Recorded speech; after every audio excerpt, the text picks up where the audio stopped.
వృషభ రాశి జాతకులు, ఇటువంటి పరిస్థితి మీకు తాత్కాలికం మాత్రమే. గుర్తుపెట్టుకోండి, కష్టాన్ని చూసి కృంగిపోవద్దు.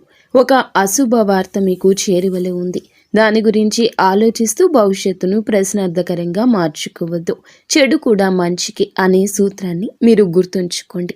చెడు తరువాత మంచి జరుగుతుంది. ఎప్పుడైనా కష్టం తరువాత వచ్చే సంతోషం విలువైంది. మీ పరిస్థితుల్లో కొద్దిగా ఇబ్బంది కలగపోతుంది. భగవంతునిపై భారం వెయ్యండి. నిత్యము ఇష్టదేవత నామస్మరణ చేసుకోండి. అంతా మేలు కలుగుతుంది. ఇంకా ఇతరత్ర ఎటువంటి సందేహాలు సమస్యలు ఉన్న భార్యాభర్తల సమస్యలు, సంతాన సమస్యలు, ఆస్తి తగాదాలు, ప్రేమించిన వారు దూరం కావడము, కోరుకున్న వారి గురించి ఆలోచనలతో మానసిక బాధలు, ప్రతి సమస్యకు కూడా మా గురువు గారు మీకు పరిష్కార మార్గాన్ని అందించగలరు. దయచేసి నమ్మకంతో మా గురువు గారికి ఫోన్ చేయండి. సమస్యల పరిష్కారాన్ని పొందండి.